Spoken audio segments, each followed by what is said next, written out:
Fala galera, está começando mais um Vivendo em Missão, um podcast sobre teologia, missões, bate-papo e muito mais. Hoje estamos aqui no nosso dia de bate-papo com a Carol. Carol foi nossa professora de TCC, uma grande amiga, está com a gente também em todo o nosso prático de final de semana. E hoje a gente quer falar um pouco sobre vocação e serviço. E para começar o podcast, Carol, eu queria que você se apresentasse um pouco para a gente, falasse quem é você, enfim, conta um pouco sobre essa história. Vamos lá, gente, eu não sei fazer isso, tá? Mas, tudo bem, galera? Então, eu sou a Carol, sou missionária em tempo integral, já tem quase 5 anos que a gente está nessa jornada.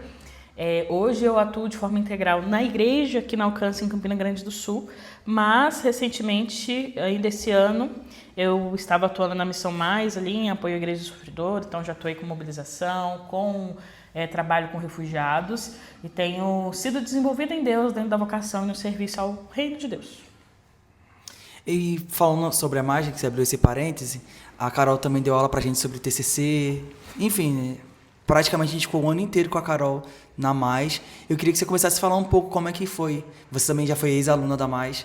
Fala pra gente como é que foi esse processo, para as pessoas poderem te conhecer, como começou a sua vocação na prática. Conta um pouco pra gente. Maravilha. Então, o meu contato com a Mais, ele começa em 2021, ali, 2020, quando acontece e é até engraçado que é o que me traz também para Alcance Campina. Em 2020, a Mais abre uma chamada a mobilizadores. Então, se a galera não entende muito sobre isso, é uma forma de se fazer missão, comunicando a causa à igreja, ao corpo de Cristo, enfim, e envolvidos. E aí, em 2020, eu já me desenvolvi em missões, mas de forma não tão comprometida, então eu fazia viagens de curto prazo para Sertão de Minas, norte da Bahia, e trabalhos missionários mais urbanos e locais em Minas Gerais. E aí, em 2020, a Mais abriu um chamado para mobilizadores. E aí eu vi aquilo e Deus começou a me perturbar com aquilo, perturbar, que não saía da minha cabeça. E um parêntese, depois a gente fala sobre isso. A pessoa que estava no vídeo é hoje meu pastor, aqui na Alcance Campina, e ele fazia um convite. Você quer ser resposta para a igreja sofredora? Esse convite é para você. E aí eu orei a respeito daquilo, fui lá, me cadastrei, conversei com o meu pastor local da época e falei, bora fazer isso. Gente, eu me cadastrei, fiz todo o processo como missionário responsável pela mobilização naquela época. E eu descobri que eu fui a única que entrou e que se tornou mobilizadora. Então, em 2021, eu me tornei mobilizadora da Missão Mais em Belo Horizonte. Um programa que, tecnicamente, não tinha dado certo ali, por motivos de marketing. E que, naquele momento, eu entrei e conheci os missionários da Mais. E ali, eu fazia o trabalho de mobilização com as igrejas em Belo Horizonte. Ajudava nos eventos, falava da causa, envolvia pessoas. Só que, do advento da pandemia, Deus começou a ministrar sobre queimar os meus barcos. Eu tenho chamado claro para missões desde muito nova, mas eu achava que isso ia se desenvolver através da minha carreira. Na época eu trabalhava com logística internacional, então eu achei que ia ser dessa forma que as coisas iam acontecer. Mas em 2021 Deus literalmente começou a atear fogo em tudo que estava à minha volta, deixando claro que Ele me queria de forma integral. E aí no final de 2021 eu conversei com a minha liderança da época, pedindo um tempo para entender em Deus o que ia acontecer. Agora abre um outro parênteses também, que você fazia de tudo na sua igreja. Então, aí a gente abria a igreja às 7 da manhã e fechava meia-noite. Então, eu liderava a comunicação, era líder de jovens e adolescentes, fazia parte da equipe de liderança de jovens e adolescentes. Tinha uma célula de 30 cabeças ali, então era bem maluco. Então, imagina a reação do meu pastor, quando eu virei para ele e falei que, então, preciso de um tempo, não vou mais não. Doideira. O pastor queria me interditar, mandar para o hospital psiquiátrico. Falou, tira férias, está precisando descansar.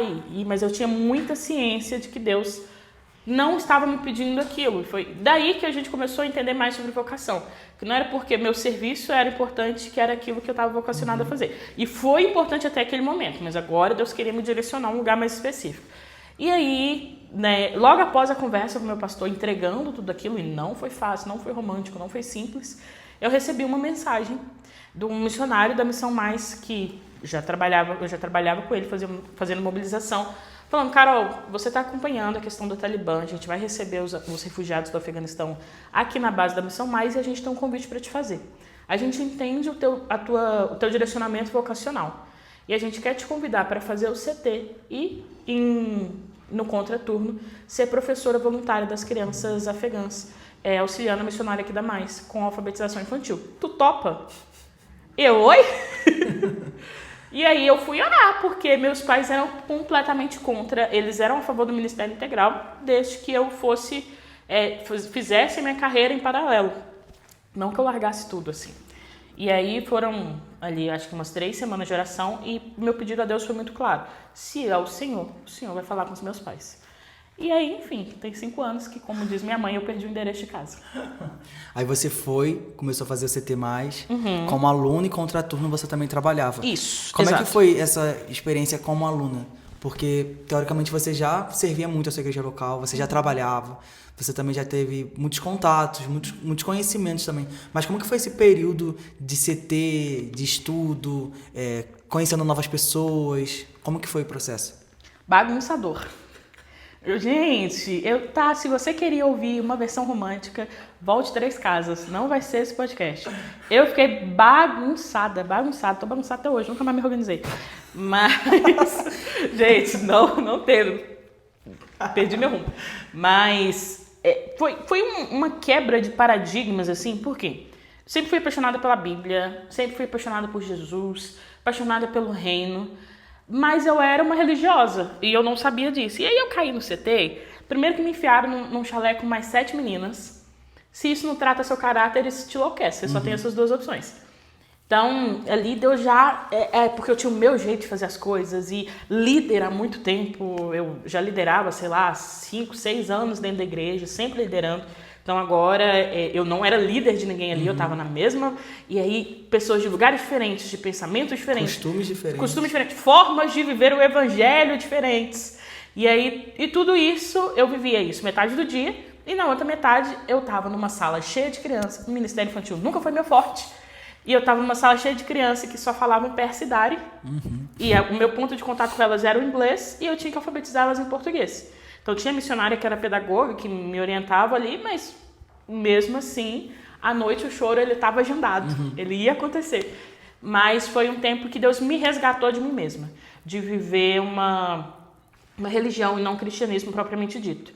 E Deus poderia me resgatar de outras formas, mas para mim que sou muito intensa, até no servir ao Senhor, Deus precisava me revirar. E Ele ainda me revira. Toda vez que eu acho que eu estou muito certa do caminho de como fazer algo, Deus me leva para esse lugar de me desorganizar para me colocar no eixo de novo. Então, dentro do CT, eu passei por uma metanoia mesmo, de entendimento do Evangelho, de entendimento de vocação, de entendimento de missões, de entendimento de reino, de entendimento de vida na vida, de o que é ser irmão em Cristo. O que a Bíblia quer dizer que, como ferro afia ferro, o irmão afia irmão, de que isso sai brasa, de que isso machuca.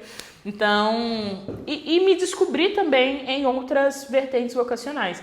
Porque por mais que eu fazia de um tudo na igreja, dentro da igreja eu ainda estava num ambiente de segurança e conforto. E dentro de uma base missionária, num contexto de trabalho com refugiados, isso foi completamente diferente. Show. Acho que agora a gente conseguiu trazer um panorama, porque eu sou metódico, né? Então, na minha cabeça, ela tem que contar a história do linha início, do tempo. fazendo uma linha de raciocínio para vocês poderem entender quem é a Carol. Carol também serviu com a gente na Tailândia, então depois a gente pode até conversar sobre esse assunto. Mas falando sobre o tema de hoje, sobre vocação e serviço, eu queria que você falasse para as pessoas o que você entende como vocação e serviço, qual é a importância desse assunto para jovens que estão nos ouvindo hoje. Tá, hoje em dia a gente fala muito sobre a palavra vocação, né? Se tornou uma palavra hypada de novo. Então todo mundo quer falar sobre vocação, todo mundo tem uma opinião a se dar sobre vocação. E a Bíblia de fato nos vocaciona. A Bíblia nos garante que nós temos uma vocação a ser exercida no reino de Deus. Mas por que eu sempre vinculo ela à palavra serviço? Porque servir é o que nós fazemos no reino. Vocação é o que eu descubro enquanto eu estou servindo. Então, eu não me retenho a minha vocação. Deus tem um chamado específico porque Ele tem uma história específica para cada um de nós. Então, dentro daquilo que Ele escreveu antes mesmo do nosso nascimento, das páginas da vida que Ele já tem escrito para nós, existe uma história traçada para mim ali onde eu vou me desenvolver. Dentro disso eu vou descobrir minha vocação. Mas até que esse evento ecumênico aconteça, e se ele acontecer, eu sou parte ativa e integrativa do reino de Deus. E nisso eu desenvolvo o meu serviço. Porque se o Filho do Homem veio para servir, continuando a caminhada dele aqui como pequeno Cristo, eu também vou servir. Sim. Então, se a gente for conceituar as coisas aqui, serviço é aquilo que eu faço no reino de Deus com todas as habilidades que eu tenho, com todas as ferramentas que eu tenho. Vocação é o que eu descubro dentro daquilo que Deus me chamou especificamente. Carol, o que eu faço enquanto eu não descobri minha vocação ainda? Eu sirvo. Você pode parar de ouvir o podcast aqui, tá? Então, assim, eu sirvo com os meus dons, eu sirvo com o meu talento. Se eu não sei fazer nada, eu sirvo com ferramentas que eu posso aprender, eu contribuo de alguma forma com a minha energia vital para aquilo que Deus está fazendo na Terra.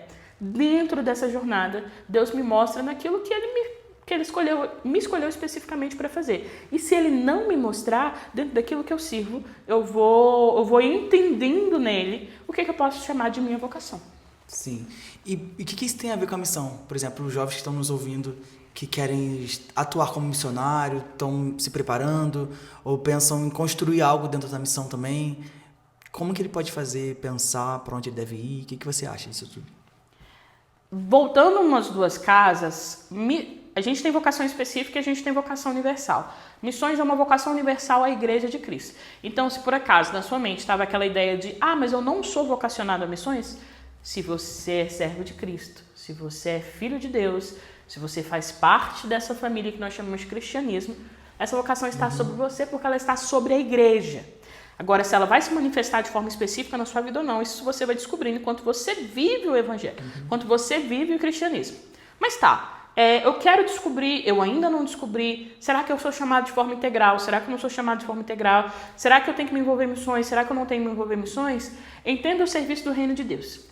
Para qualquer jovem que vai se envolver, que quer conhecer mais sobre missões, você parte isso do momento onde você está agora, da pregação do evangelho, do envolvimento com os povos menos alcançados no Brasil, então os surdos, os ciganos, os mais ricos dos mais ricos, os pobres dos mais pobres, servindo a Igreja de Cristo, aqueles que são já de dentro da família ou aqueles que ainda precisam se achegar, você vai entendendo a sua vocação específica para missões. Não necessariamente você já vai começar em missões sabendo qual que é o seu chamado específico ali dentro. E dentro de missões a gente tem diversas áreas, a gente tem comunicação em missões, a gente tem negócios em missões, a gente tem missões em suporte à plantação de igreja, a gente tem missões aos ribeirinhos, a gente tem missões aos indígenas, a gente tem missões ao Sudeste Asiático, a gente tem missões aos muçulmanos no Oriente Médio. Então, são várias formas de você atuar de forma específica em missões. Mas como eu encontro isso? Vivendo missões, servindo em missões e entendendo que isso parte do trabalho da Igreja de Cristo. Então, se eu quero me descobrir enquanto missionário, eu preciso antes entender o contexto global de missões. Se Deus já te deu uma ferramenta específica, ainda assim, desenvolva todas elas. Entenda o contexto geral, porque é entendendo o contexto geral que até dentro do seu chamado específico você vai ter uma ferramenta mais afiada. Sim, e hoje você está como missionária de uma igreja local, você está atuando aqui na Alcance de Campina, Grande do Sul. O que você pode falar para um jovem que quer trilhar também isso? A necessidade também que eu acho de estar numa igreja local, estar servindo numa igreja local. Esse é um tema complicado porque a contexto Brasil, a gente tem uma igreja que olhou muito para si e nós cremos que o Espírito Santo tem atuado de forma interna ali para redirecionar as paixões, os ídolos do coração, para quebrar talvez uma idolatria de uma igreja estável, de uma igreja vista e entender a sua vocação missionária. Então a gente não se tem falando tanto de trilhos missionários para jovens dentro das igrejas. Mas pensando que você está dentro da sua igreja local e você entende que é hora de olhar para missões ou você tem essa curiosidade, a Bíblia sempre vai partir de uma ordem. Deus é um Deus lógico. E na Bíblia ele sempre vai falar Jerusalém, Judeia, Samaria, até os confins da terra. Não tem como você pular direto para o confim da terra, sem antes passar por sua Jerusalém. Sua Jerusalém é a sua igreja local. Entenda dentro da tua igreja como você pode viver missões. Evangelismo é missão. Trabalho com órfãos e viúvas é missão. Entender as necessidades sociais que circunvizinham a sua igreja é um trabalho missionário. Então, olhe para as necessidades que estão fora do portão da sua igreja. E a partir disso, entender em Deus e dentro da Bíblia, e dentro das habilidades da tua igreja, como você pode responder. E ali você já vai começar a se desenvolver como missionário. E a gente precisa entender que a missão de Deus é para a igreja, não para o indivíduo. Então, se você tem um desejo e Deus talvez te deu uma nação, por exemplo, e tem o desejo de chegar a essa nação, você precisa entender que parte do seu trabalho como missionário é levar a igreja com você. E como você vai levar a igreja com você? Começando na sua Jerusalém, começando dentro do teu contexto de igreja local. Não significa que você vai começar com 100% de apoio, mas ainda o princípio bíblico ainda é esse, você precisa partir da tua igreja local. E você tocou um ponto muito importante, né? Porque às vezes a gente acha que porque Deus está nos vocacionando para algo, todo mundo vai reconhecer isso e a gente vai ter apoio de todo mundo da igreja. Infelizmente não. Como tratar isso também no nosso coração? Não romantize a missão. Se a gente olhar para os 12 apóstolos, não estavam os 12 trabalhando nas mesmas coisas em Atos. Uns foram vocacionados ao aperfeiçoamento da igreja, à busca do Espírito Santo, a entender os dons, a entender ao ensino, e outros vocacionados ao cuidar dos órfãos, das viúvas, aos necessitados. Não estava todo mundo na mesma página. A gente tem que entender que dentro daquilo que Deus nos despertou, Ele não nos dá uma torcida, não nos dá um time de apoio. Então, duas coisas que são coisas diferentes. Uma, se você é missionário, se de fato você ou quer se tornar um missionário, você vai dar frutos disso na sua igreja. Se você não dá frutos disso na tua comunidade, dentro da tua família, daquelas pessoas que estão à sua volta, tu não vai dar fruto na África. Tu começa a manifestar Jesus para quem está perto de você. Carol, mas eu já estou fazendo isso e aí as pessoas não veem. Amém. Tua testemunha é Cristo. Mas certifique-te que os frutos são aqueles que... O missionário, ele é testificado pelos seus frutos. Então, não tem como, se por exemplo, você vem conversar comigo, poxa, eu tenho chamado missionário e minha igreja não quer me enviar de jeito nenhum. Se você é um obreiro aprovado dentro da sua igreja, a gente pode até entender que sua igreja não quer te enviar porque você é necessário. Sim. Mas não porque você não manifestou esse caráter dentro da sua igreja. Então, manifeste esse caráter dentro da sua igreja, manifeste esses frutos dentro da sua comunidade local e deixe que Cristo faça o resto. Se é vontade de Deus que você vá, é Ele quem dobra o coração de Faraó. Não estou chamando teu pastor de Faraó, não. Mas fazendo uma referência bíblica, é Ele quem vai dobrar o coração. Como, por exemplo, os meus pais não eram a favor que eu fosse integral para o campo missionário. Mas eu vim de uma jornada cristã manifestando frutos disso dentro da minha casa. Manifestando frutos da pregação do evangelho dentro da minha casa, dentro da minha vizinhança, dentro da minha igreja. Então, quando chegou a hora de que o único empecilho para que eu fosse para o campo missionário era a autorização dos meus pais, quem falou com eles foi Deus. Mas porque o que cabia a mim fazer já estava feito. Isso foi a mesma coisa dentro do meu contexto de igreja local. Quando eu fui falar com o meu pastor na época, que Deus estava me chamando para o campo missionário integral e que eu não faria mais nenhuma das minhas atividades dentro da igreja, e realmente eu fazia muitas coisas, meu pastor falou, não, mas a gente não pode te perder aqui. A única coisa que eu pedi a ele foi que orasse. Porque eu sabia que os frutos que eu precisava manifestar dentro do contexto da igreja, dentro do contexto de missões locais, eu já tinha manifestado. Então, Deus que testemunharia a meu respeito. Então, manifeste esse caráter missionário dentro da sua comunidade local, que Deus se encarrega de te justificar. Biblicamente, Deus te dá esse respaldo, desde que você cumpra o princípio.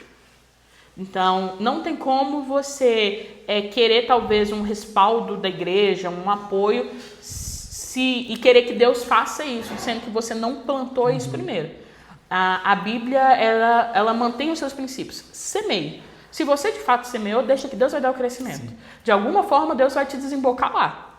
Se Ele te falou que Ele vai, se Ele biblicamente te respaldou que Ele vai te desembocar lá de alguma forma. Talvez você não vá com 100% de apoio, mas Deus vai fazer com que você chegue lá. Mas antes, semeie aqui. Seja respaldado biblicamente pelos princípios bíblicos aqui. E se tiver alguém nos ouvindo que está realmente nessa situação, quer buscar mais informação, quer ajuda, como você pode ser a resposta disso? A pessoa te procura, você vai dar mentoria, consultoria, o que você está fazendo? O que você tem feito? Fala pro pessoal. Porque é isso, gente. Link do Hotmart. A gente vai lá, Carol, tá acontecendo isso comigo, o que você pode me ajudar? Basicamente isso. Olha, te falar uma coisa. Hoje eu tenho a graça de ser discipulado e acompanhado por pastores que são missionários. Então, os meus pastores aqui na Alcance Campina, eles também foram missionários transculturais. A igreja já entende, reconhece que vai chegar um momento que vai chegar a minha hora de ir para esse contexto transcultural. Então, eu estou no tempo de semear aqui na Alcance Campina. Missionário não anda sozinho. É muito mais fácil pra gente querer sair correndo sozinho. Mas pro evangelho, isso não tem longevidade, isso não se mantém. Então, eu tô nesse tempo de semear aqui para que outros continuem aquilo que Deus vai me permitir começar. Mas a gente também tem entendido que é necessário, dentro daquilo que Deus nos permitiu viver, em contextos diferentes, em mesas que Deus nos permitiu assentar, em experiências que Deus nos permitiu vivenciar, que muitos estão perdidos em como fazer isso dentro do seu contexto de igreja local. Então, nós temos preparado e estudado em Deus um material para realmente a gente disponibilizar a partir do início de 2026 para as pessoas. Tá, como é que eu faço isso com o meu pastor então? Meu pastor nunca ouviu falar de missões. Ele já ouviu sim. Mas como é que eu convenço ele? Você não vai convencer, mas você vai ser ferramenta da atuação do Espírito Santo. Então, aguarde e verás. 2026. Mas até lá, hoje a gente tem muito material online disponível para quem de fato quer aprender. O problema é que quando a gente acontece esse grande evento ecumênico, que a gente recebe essa revelação, Deus me deu as nações, ou Deus me deu os ribeirinhos, a gente não quer saber de mais nada. E aí a gente só foca na nossa vocação específica, no nosso chamado específico, e quem tiver ao redor que lide com isso. E a gente precisa ter esse cuidado de desacelerar um pouco e entender qual que é a visão talvez que... o meu pastor não entende, mas o que ele sabe sobre missões? O que ele já entende sobre missões? Da onde a sua igreja local parte? Ela parte de uma cultura missionária? Existe uma cultura missionária? Então, como eu poderia ajudar hoje? Entenda a cultura de sua igreja. Estude sobre isso. Ame a sua igreja a ponto de entender como ela te vê, como ela te enxerga. Não se coloque num lugar de eu sou a vítima dessa situação, no sentido de eu não sou compreendido, de ninguém entende a minha vocação. Ame a sua igreja a ponto de ensiná-la sobre isso. De ensiná-la a entender aquilo que Deus está derramando sobre você. De ministrar aos seus sobre uma visão que Deus já te deu. Tem uma passagem no Velho Testamento que eu gosto muito de usar ela como exemplo, que é quando Eliseu está com Geazi e eles são cercados pelo exército. E Geazi fica muito, muito assustado com aquilo e ele olha para o Eliseu, ele é o moço de Eliseu, ele olha para Eliseu e fala assim, mas o senhor não está vendo o que está do lado de fora? A gente está cercado, a gente vai morrer. A gente está sendo atacado. E Eliseu poderia, naquele momento, olhar para Geazi e corrigir. Você anda comigo, tá ligado que Deus faz milagre o tempo todo. Deus já livrou a gente várias vezes. É só mais uma vez. Você está em pânico. Por quê? Ele poderia ter olhado para Geazi e corrigido Geazi. Só tem que quem recebeu a visão foi Eliseu. Quem recebeu o encargo profético foi Eliseu. Então Eliseu olha para Geazi naquele momento com amor. E a oração dele é, Deus abre os olhos dele para que ele veja. E talvez foi você que recebeu o encargo missionário, foi você que recebeu o encargo profético, foi você que recebeu a visão. Olhe para aqueles que não receberam a visão com amor. Peça a Deus para que através da sua vida Ele abra os olhos dele para que eles vejam. Nessa passagem bíblica, talvez a gente possa lê-la com uma visão muito triunfalista, mas o que brilha aos meus olhos Geazi andava com Eliseu, mas ele não recebeu o chamado de Eliseu. Talvez quem anda com você não recebeu o chamado que você recebeu, ainda que o chamado missionário esteja sobre toda a igreja, falando sobre vocação de forma específica, talvez ele só tenha derramado sobre você. Olhe para os seus Geazis, olhe para aqueles que estão à sua volta com amor, a ponto de olhar, não, deixa eu te mostrar então o que Deus me deu. Deixa eu te mostrar os exércitos e os cavalheiros do Senhor que estão à nossa volta. Deixa eu te mostrar qual que é o coração de Deus para missões. Olha o que Deus, olha como que Deus se move na Bíblia. Ensine a sua igreja, ame os seus líderes, ame os seus pastores, a ponto de que, se chegar o momento, e que pode ser que alguns aconteçam, de você falar assim, Deus, eu fiz tudo, eu amei, eu orei para que o Senhor abrisse os olhos, para que Deus te respalde para o próximo passo, mas que você tenha amado a ponto de pedir para que Deus abra os olhos deles e que eles vejam. Perfeito demais a colocação. Eu acho que isso reposiciona também o nosso coração, porque às vezes a gente como missionário, a gente fica muito de um lado de incompreensão, muito de vítima, e a gente consegue encontrar várias pessoas também que pensam igual a gente. E aí todo vai mundo virando um clubinho, né? Nesse lugar de vítima. Meu pastor é culpado, minha igreja local também é culpada, todo mundo é culpado, Deus está me dando tudo e ninguém está entendendo nada. Então eu acho que foi muito bom. Realmente, essa palavra foi realmente algo que me tocou aqui. E você falando sobre vocação também, E esse preparo de educar a igreja, eu acho que também tem a ver muito com você ser vocacionado e você também se preparar para aquilo que Deus quer fazer e quer derramar no seu coração. E o que você entende desse tempo de preparo que é extremamente necessário também? Que ele é extremamente necessário. Tem uma frase que eu não sei de quem é. E aí a gente costuma atribuir a alguém que a gente tira da cabeça. Sei lá, vou usar aqui Tomás de Aquino. Que é: Deus me deu uma mensagem no cavalo. Eu saí desesperado para levar a mensagem e matei o cavalo. A gente usa para falar isso da saúde, a gente usa para falar isso de várias coisas. Mas a gente precisa estar preparado para garantir no que cerne a nós, na nossa responsabilidade, a eficácia da entrega da mensagem. Paixão não sustenta ministério. Tem um livro do Hernandes Dias Lopes que chama Paixão e Piedade. E ele vai falar sobre como a piedade é quem mantém a paixão. E piedade fala muito sobre zelo, sobre aquilo que a gente presta de cuidado. Quando a gente pensa na vocação que a gente recebe do Senhor, naquilo que quando Deus estava nos desenhando, Ele preparou para a nossa história especificamente, a gente tem que olhar para isso com zelo. E quando a gente olha com zelo, a gente se prepara. Se a gente olhar só com paixão, a paixão desenfreada, ela gera ídolos e ela gera danos. Porque quando a gente olha só com paixão, a gente pode levantar um altar de idolatria à nossa vocação. Como se a nossa vocação fosse, primeiro, superior a todos que vieram antes de nós. E todos aqueles que vieram antes de nós, e a gente está sobre ombros de gigantes, eles se prepararam. Eles entenderam dentro da sua caminhada ministerial a importância dos processos. E aí a gente que está sobre os ombros desses gigantes entende que só a paixão é necessário. E não, paixão não sustenta. Uma hora a paixão acaba. Agora o amor, ele é construção. E da onde que vem o amor? Da gente sentar, da gente... Tá, Deus me deu os indígenas. Carol, mas os indígenas estão morrendo agora. Eles já estavam. Antes de você receber a sua vocação. Então, primeiro, Deus te deu, agora você se compromete a orar. A sua oração é muito mais eficaz do que a sua pregação. Pode ter certeza disso. Porque na sua pregação você vai falhar. Na sua oração, Deus que vai testemunhar. Sim. E aí, dentro disso, agora você vai estudar a tribo que Deus te deu. Você vai estudar o idioma. Você vai se preparar para pregar o evangelho. O evangelho, a forma como você sabe pregar hoje, cabe dentro do contexto do povo que Deus te deu, da nação que Deus te deu, do grupo étnico que Deus te deu? Não, então se prepara. Quem ama se prepara. A paixão, ela nos faz sair correndo desesperados, sem saber qual que é a distância que a gente quer chegar. E ministério não é corrida de tiro, é maratona. Sim. E para maratona a gente precisa se preparar. Então, olhar para o preparo não é só extremamente necessário, é a condição do sucesso do ministério. Carol, e se eu gastar tempo demais me preparando e não for efetivo? Dentro do preparo, Deus nos direciona para o lugar certo.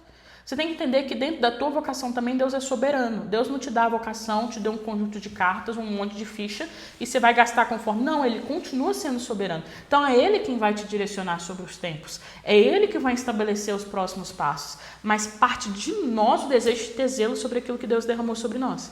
Então hoje eu sei que, por exemplo, Deus me direcionou a um trabalho específico para a pregação do Evangelho, para povos não alcançados e menos engajados, numa situação de fronteiras de determinado país. Eu posso só ir para lá agora? Posso. Com um ano eu volto estragado, tendo prejudicado o trabalho missionário que ia acontecer ali, porque eu não me preparei. Eu preciso me preparar emocionalmente, eu preciso me preparar espiritualmente, eu preciso me preparar com ferramentas históricas e geográficas, eu preciso me preparar com os idiomas, eu preciso preparar a minha igreja para a situação que eu vou viver lá, porque eu não estou indo sozinha, a vocação não é minha, é do reino, a gente já falou sobre isso. Então a minha igreja precisa estar preparada para ir. O tempo de preparo é parte do sucesso vocacional. Se eu não tenho zelo quanto àquilo que Deus está me dando, a ponto de preparar as ferramentas para exercer, isso vai ser mais prejudicial para a minha vida e para o meu ministério, para a pregação do evangelho, do que benéfico. Porque entenda uma coisa, quando a gente fala sobre a paixão trazer danos, ela é necessária porque ela nos dá um impulso do começo. Mas se eu não faço isso com zelo, os danos daquilo que eu vou fazer de forma mal feita ou de forma não preparada ou não bem estruturada no campo vai prejudicar as próximas pessoas que chegaram lá para continuar aquilo que eu comecei ou que eu tentei desenvolver.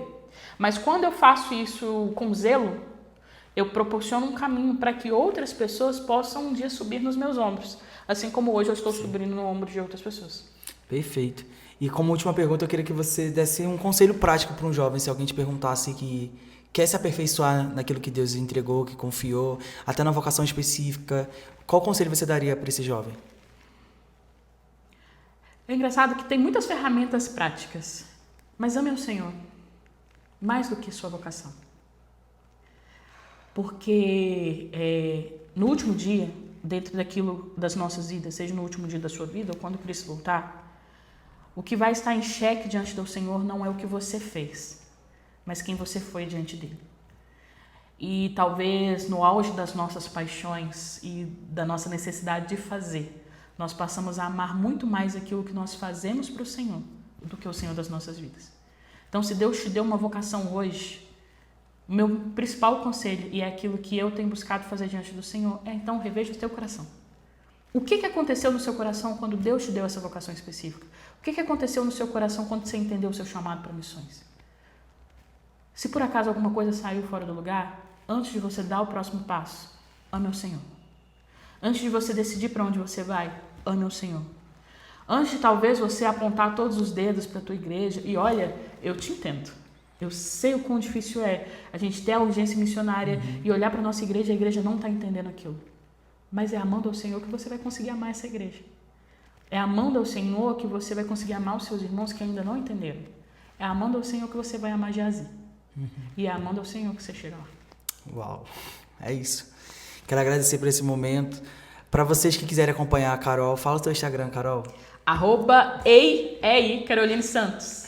Tá vindo aí livro, Eita, é várias verdade. coisas aí vindo, pessoal. A gente já tá dando spoilers aqui. Acompanha a Carol. Carol realmente é uma bênção na nossa vida. A gente testificou muito isso ao longo de todo esse ano. Então, realmente eu queria incentivar vocês a acompanharem ela, intercederem por ela. Amém. Tantos projetos vindo aí. E eu creio que vai abençoar realmente o coração de cada um. Amém. E é isso, Carol. Muito obrigado. Valeu, gente. E até o próximo episódio, pessoal.